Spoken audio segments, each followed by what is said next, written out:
A very good morning student, this is Pooja here. Welcome to e commerce zone. पिछले class में हम लोगों ने चैप्टर 2 इकोनॉमिक्स का जो पढ़ रहे थे वो था रोटेशन और शिफ्टिंग और प्रोडक्शन पॉसिबिलिटी कर्व। जैसा कि आप जान रहे हो, मैं SBPD पब्लिकेशन से बुक फॉलो कर रही हूँ जो कि 2020 एडिशन की बुक है।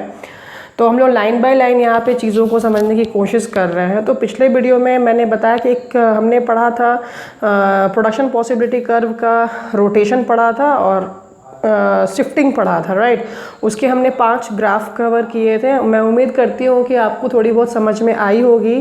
और मैं तो बोलूँगी कि हर वीडियो को आप डाउनलोड कर लीजिए, ऑफलाइन डाउनलोड कर लो और डाउनलोड करके एक या दो बार आप वीडियो को सुनिए, देखिए क्या बोलता है उसमें, क्या मैंने बोला हुआ है, ठीक है।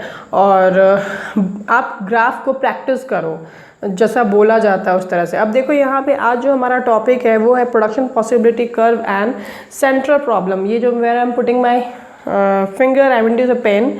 Production possibility curve and central problems. अगर जो हमने PPC का जो बेसिक 3 जो प्रॉब्लम था हमारा, जो हमने थ्योरी पार्ट जो पढ़ा हुआ था, उसमें ग्राफ कैसे बनेगा उसके बारे में हम लोग पढ़ेंगे, ठीक है।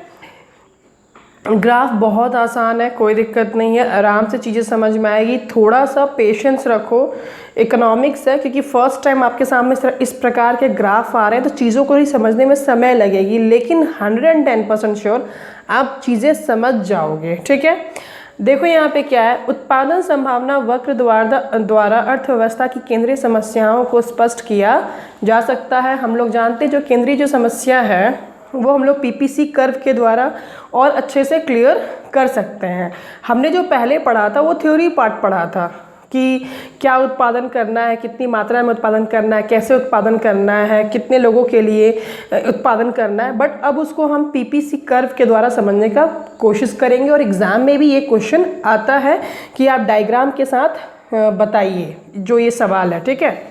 तो देखो क्या कहता है, किन वस्तुओं का उत्पादन किया जाए तथा कितनी मात्रा में किया जाए। ये पहला हमारा प्रॉब्लम था, फर्स्ट प्रॉब्लम ये हमारा था, किन वस्तुओं का उत्पादन किया जाए तथा कितनी मात्रा में किया जाए।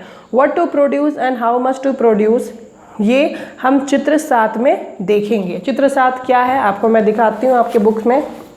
देखो यहाँ पे चित्र जो 7 है आपको आपकी स्क्रीन पे दिख रहा होगा। बहुत ही सिंपल है एकदम, 110% जो PPC कर्व हमने पढ़ा था जस्ट लाइक दैट है, कुछ भी इसमें अलग नहीं है, ठीक है। हमने यहाँ पे मान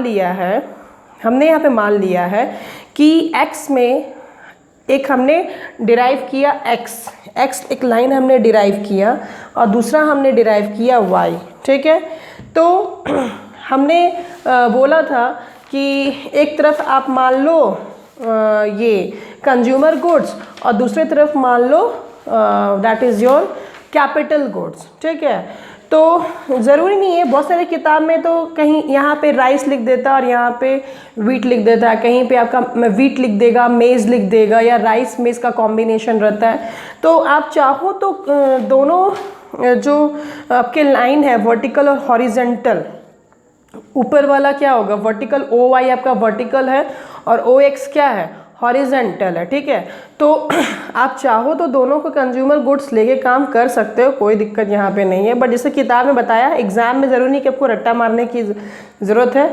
आप अपने मन मुताबिक अपने सुविधा के अनुसार ले सकते हो, अजम्पशन कर सकते हो कि हाँ हमने OX को वीट लिया है और OY को हमने राइस लिया, या मान लो OY को हमने मेज़ ले लिया, ठीक है, या क्लोथ ले लिया, एज यू विश, जो आपको मानना है मान सकते हैं, कोई दिक्कत नहीं है, ठीक है। अब देखो यहाँ पे जैसे मैं कॉपी में फिर से दिखाती हूँ, जैसे हमने PPC में भी बताया था आपको, जैसे निर्देशांक ज्यामिति आपने क्लास 9-10 में जो पढ़ा था बस उसी तरह से पढ़ना है इसमें भी, और कुछ नहीं है।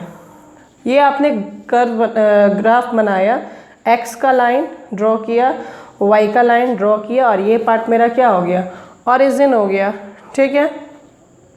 एक कॉलम बना लो, यहाँ पे एक कॉलम बना लिया।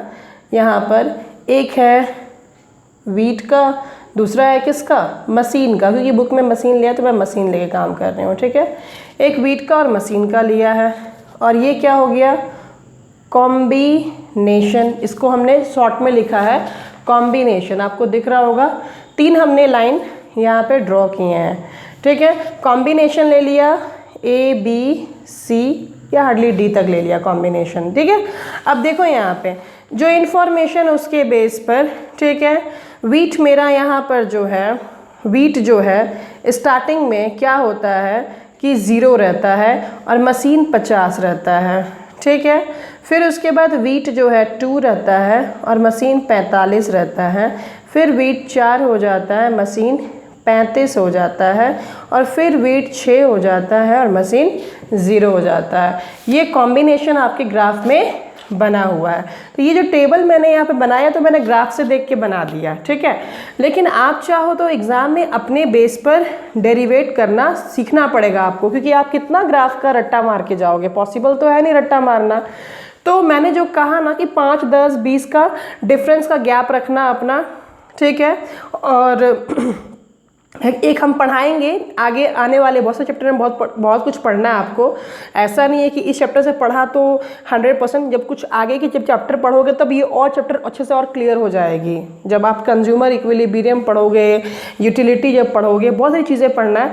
जैसे जैसे आप आगे पढ़ते जाएंगे ना, वैसे वैसे पीछे वाली जो चीज़ें हैं और अच्छे से क्लियर होगी और डेप्थ में समझ में चीज़ें आने लगेंगी, ठीक है। अब देखो यहाँ पर जैसे कि मैंने यहाँ पे 50 लिया, 45 लिया, 35 लिया, फिर यहाँ पे 0 लिया, ये कॉम्बिनेशन लिया क्योंकि हमको यहाँ पे कोई झंझट नहीं था कि डिक्रीजिंग रेट में लेना है कि इंक्रीजिंग रेट में लेना है कि कांस्टेंट रेट में लेना है। अगर ये चीज़ रहती तो हमको फिर सेटिंग करना होता, नंबर पे हमको सेटिंग करना पड़ेगा। अगर डिक्रीजिंग रेट है, इंक्रीजिंग रेट है, कांस्टेंट रेट है, तो हमको एक सेटिंग करना पड़ेगा। अपना जो ये न्यूमेरिकल है इसमें सेट करना होगा। लेकिन अभी हमको सेट करने की कोई ज़रूरत नहीं है क्योंकि इसका कोई इशू नहीं है, ठीक है। क्योंकि हम मेरे माइंड में एक ही सेटअप है कि हमारा जो यहाँ पर एक लैंड है या जो रिसोर्सेज है, जो भी रिसोर्सेज है, इसी रिसोर्सेज में वीट भी करना है और इसी रिसोर्सेज से प्रोडक्शन हमको मशीन को भी करना है। तो ऑब्वियसली एक चीज़ का प्रोडक्शन अगर घटाइएगा तभी दूसरा प्रोडक्शन बढ़ेगा, है ना, कंफर्म है।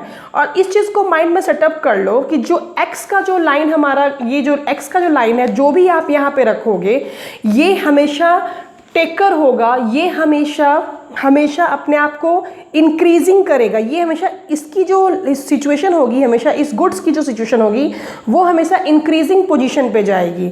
ये हमेशा क्या बोलते हैं, टेकर करेगा, गेन करेगा। ये हमेशा क्या होगा, गेन लाइन है। ये हमेशा याद रखना, जो एक्स होगा उसका गेन करेगा, ठीक है। इस चीज़ का कंसेप्ट को पकड़ो क्योंकि आपको बहुत सारे ग्राफ बनाना है, ठीक है। और जो भी गुड्स यहाँ पे रखोगे, वाई में आप रखोगे, ये हमेशा क्या होगा, सैक्रिफाइस करेगा। ये हमेशा सैक्रिफाइस करेगा, यानी कि ये गिवर होगा। स्टार्टिंग में इसकी पोजीशन बहुत हाई रहेगी, जो वाई गुड्स होगा उसकी पोजीशन हाई होगी। लेकिन जैसे जैसे ये देते जाएगा, गिव करते जाएगा, और जैसे जैसे ये गिव करेगा तो वैसे ये नीचे आते जाएगा, ठीक है। ये नीचे की ओर आएगा और ये पहले स्टार्टिंग में जो एक्स वाला जो लाइन है वो हमेशा 0 पे रहेगा या फिर बहुत ही कम लेवल पे रहेगा। और जैसे जैसे ये गेन करते जाएगा, जैसे जैसे गेन करते जाएगा, टिक करते जाएगा, तो वैसे वैसे ये इधर की ओर बढ़ता जाएगा। समझ में आ रही है बात? ये सब बेसिक चीज़ें ध्यान में रखोगे। अब कॉम्बिनेशन क्या है, क्योंकि इसी रिसोर्सेज के अंदर आपको ये दोनों गुड्स को प्रोडक्शन करना है, तो अगर एक गुड्स को बढ़ाओगे तो दूसरी गुड्स को घटाना ही घटाना है। तो आप पहले डिसाइड कर लीजिए कौन सा गुड्स को घटाना है। तो जो आपको बढ़ाना है, जो गुड्स को बढ़ाना है, वो गुड्स को हमेशा एक्स पे रखोगे, वो गुड्स को हमेशा एक्स पे रखोगे।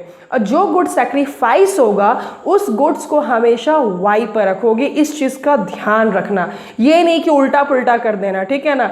बढ़ा रहे हैं वाई को, घटा रहे हैं एक्स को, तो फिर उल्टा बन जाएगा, पूरा गलत सलत ग्राफ बनेगा। समझ में आया बात? ये कंसेप्ट को आप क्लियर कर लीजिए पहले, ठीक है। अब जैसे देखो यहाँ पे ये ग्राफ का लाइन जो ये बना हुआ है, तो हमने पे प्लॉट कर दिया। मान लो यहाँ पर 2, 4, 6 हमने प्लॉट कर दिया, ठीक है। अब यहाँ पे क्या करेंगे, 10, 20, 30, 40 और ये मेरा सबसे ऊपर चला गया, तब तो ये मेरे को ऊपर लेके जाना पड़ेगा। ये मेरा क्या हो गया, 50 हो गया, ठीक है। ये मेरा क्या हो गया, 50 हो गया। अब हम क्या करेंगे, 0 में मेरा 50 है, यहाँ पे एक पॉइंट करेंगे। 2 में कितना है, 45 है। 2 में कितना स्केल रखोगे, मैं स्केल यूज़ करूँगी नेक्स्ट टाइम से, मैं अभी रखी हूँ नहीं है, मेरे आसपास स्केल अभी नहीं है, मैं नेक्स्ट टाइम से यूज़ करूँगी। 2 जो है वो स्केल रख करके आप यहाँ पे मान लीजिए 40 और 50 के बीच में क्या होगा, तो 45 होगा, तो यहाँ पे आपने रख लिया, ठीक है पॉइंट। फिर 4 कहाँ पर है, 4 और 35 का जोड़ी लगाओ, तो 30 और 40 के बीच में क्या होगा, 35 होगा, तो आपने बीच में रखना है, ठीक है।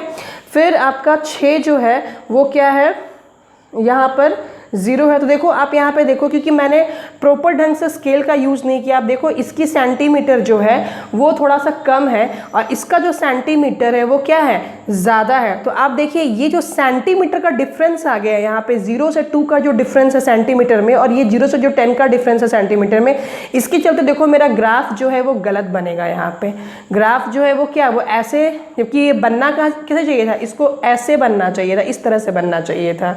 ये जो ग्राफ है ये ऐसे ऐसे करके यहाँ पे कर्व बनेगा, यहाँ पर ऐसे करके कर्व बनेगा, इस तरह से कर्व बनेगा, इस तरह से यहाँ पे कर्व बनेगा, ठीक है। लेकिन क्योंकि मैंने यहाँ के बीच 0 से 2, 2 से 4, 4 से 6 के बीच के जो सेंटीमीटर है प्रॉपर सही रेशियो में नहीं लिया, क्योंकि मैंने स्केल यूज़ नहीं किया, तो इसीलिए मैंने बोला कि एग्ज़ाम में आपको हर हाल में पेंसिल यूज़ करना है और स्केल का इस्तेमाल करना बहुत सख्त से सख्त ज़रूरी है। अगर आप थोड़ा सा भी सेंटीमीटर आगे पीछे करोगे, ग्राफ प्लॉट सही तरीके से नहीं होगा। जैसा कि अभी आप स्क्रीन पे देख सकते हो एक गलत प्लॉट हो रहा था, ठीक है। मुझे एक्चुअल में प्लॉट करना था लाइक दिस, और प्लॉट होगा भी। आप घर पे हर हाल में प्रॉपर सेंटीमीटर लेना, जैसे 0, 2, 2 से 4, 4 से 6, फिर देखो यहाँ पर 0 से 35 ले लिया है ना, 35 से 40। आप ऐसा हरकत मत करना एग्जाम में, डोंट डू लाइक दिस। आप कभी भी 0 से 35 मत लेना, 35 से 45 मत लेना, 45 से 50, क्योंकि ये कंप्यूटराइज बेस पर सेटअप किया हुआ है तो सही है ये। लेकिन आप तो कंप्यूटराइज काम नहीं कर रहे हो भाई मेरे, आप ज़्यादा अच्छा होगा। जैसे मैंने अभी लिया ना यहाँ पे, इसका डिफरेंस क्या है, 10, 0 से 10, 10 से 20, 20 से 30, 30 से 40, 50 ले लो। या तो फिर आपको अगर लगता है कि 5, 10 कर दिए, लेकिन 5 करोगे तो बहुत ज़्यादा बड़ा लंबा बन जाएगा, बेहतर आप ऐसे करके काम कीजिए, ज़्यादा बेहतर होगा, ठीक है। चलो अब आगे हम पढ़ते हैं, इसमें क्या बोलता है हमारा कि यदि सारे साधन गेहूं के उत्पादन पर खर्च कर दिए जाएं, जैसा कि बिंदु डी, आप देख सकते हैं बिंदु डी में क्या हो रहा है, ये जो बिंदु डी जो है यहाँ पर, ये जो बिंदु डी है, यदि हम सारा का सारा जो साधन है, उस पूरा का पूरा साधन हम किस पे खर्च कर रहे हैं, गेहूं के ऊपर खर्च कर दे रहे हैं। जैसा कि आप बिंदु डी ग्राफ में देख सकते हो, तो गेहूं का उत्पादन 6 लाख टन किया जा सकता या जा सकेगा, 6 लाख टन, क्योंकि यहाँ पे देखो, यहाँ पे वीट क्या है, लाख टन में दिया हुआ है, और मशीन किस में दिया हुआ है, 1000 यूनिट में दिया हुआ है, ठीक है। तो 6 लाख टन किया जा सकेगा। इसके विपरीत यदि सारा धन कपड़े, जो मशीन आप यूज़ कर रहे हैं उसमें, मतलब जो मशीन आप यूज़ कर रहे हैं उससे कपड़े आप प्रोडक्शन कर रहे हैं, ये कहने का मतलब यहाँ पर है, यदि सारा साधन कपड़े के उत्पादन पे खर्च कर दिया जाएगा, यानी कि बिंदु ए, ये जो आप यहाँ ऊपर में देख रहे हैं बिंदु ए, तो मशीन की 50,000 इकाइयों का उत्पादन किया जा सकेगा। कहने का मतलब है जो ये मशीन है, ये कपड़े उत्पादन करने की मशीन है, तो अगर हम कपड़े उत्पादन करने की मशीन पे पूरा का पूरा पैसा खर्चा कर देते हैं, तो पूरा का पूरा पैसा अगर खर्च कर देते हैं तो कम से कम 50 यूनिट मशीन मेरी प्रोडक्शन हो सकेगी, ठीक है। उत्पादन संभावना वक्र जो है ए से लेकर डी, ये क्या है, उत्पादन संभावना वक्र, ए जो बिंदु ए से लेकर बिंदु डी तक जो लाइन ऐसे ड्रॉ हुई है, उसको हम क्या कहेंगे, पीपीसी कर्व कहेंगे, ठीक है ना। उत्पादन किया जा सकेगा, उत्पादन संभावना वक्र एडी पर गेहूं तथा मशीन के वे सभी संभव संयोग आते हैं। संयोग मतलब क्या, वो पॉसिबिलिटी है, कॉम्बिनेशन है, जिनका उस समय उत्पादन किया जाता है। कहने का मतलब है देखो, इस पर बिंदु बी भी बन रहा है, बिंदु सी भी बन रहा है, और ये जितना है ए से लेके बी तक का जितना ये पॉसिबिलिटी, ये सारा का सारा क्या है, संभव बन रहा है। भले हम यहाँ पे ए लिख दिए, बी लिख दिए, सी, चाहे तो यहाँ पे बहुत सारा बिंदु है, ये पूरा लाइन क्या है, पॉसिबिलिटी है, संभव बनता है कि हम प्रोडक्शन दोनों का कॉम्बिनेशन कर रहे हैं। यहाँ पे ए और बी, तो ए और डी जो है वो तो डी में क्या हो रहा है कि पूरा का पूरा प्रोडक्शन वीट का हो रहा है, और ए में क्या हो रहा है कि पूरा का पूरा प्रोडक्शन मशीन का हो रहा है, लेकिन बी और सी में क्या हो रहा है, कुछ चीज़ें आप मशीन भी बना रहे हो और कुछ आप वीट भी बना रहे हो। सी में भी वही हो रहा है, कुछ आप मशीन बना रहे हैं और कुछ आप वीट बनाते हैं। ये दोनों में कॉम्बिनेशन यूज़ कर रहे हैं मशीन और वीट का, ठीक है। उसी चीज़ को यहाँ बोला जा रहा है कि मशीन के वे सभी संभव संयोग आते हैं जिनका उस समय उत्पादन किया जाता है जब साधनों की 1 मिनट, एक बार मैं फिर से रिपीट कर देती हूँ। उत्पादन संभावना वक्र एडी पर गेहूं तथा मशीन के वे सभी संभव संयोग होते हैं। गेहूं और मशीन का दोनों का संयोग होता है बी और सी पर, जिनका उस समय उत्पादन किया जाता है जब साधनों का पूरी तरह से कुशलतापूर्वक, जब साधन का पूरी तरह से कुशलतापूर्वक उपयोग किया जा रहा है। अन्य शब्दों में यदि सभी साधनों का पूर्ण उपयोग किया जाए तो गेहूं तथा मशीन का उत्पादन, जो गेहूं और मशीन का जो उत्पादन है, गेहूं तथा मशीन का उत्पादन संभावना वक्र पर ही होगा। यानी कि आप पूरा का पूरा जो साधन है, पूरा का पूरा बढ़िया बेहतर तरीके से अगर आप यूटिलाइज करते हैं साधन को बेहतर प्रोडक्शन करने के लिए, पूरा का पूरा एफिशिएंसी लगा रहे हो वहाँ पे, मतलब साधन का बिल्कुल भी आप बेकार यूज़ नहीं कर रहे हो, पूरा का पूरा मशीन और वीट को प्रोडक्शन करने में लगा रहे हो, तो वो जो जितनी भी कॉम्बिनेशन होगी वो इसी लाइन पर बनेगी। ये जो लाइन आई है ए से लेकर डी तक, वो कॉम्बिनेशन बी और सी के रूप में आपको दिखेगी, ठीक है।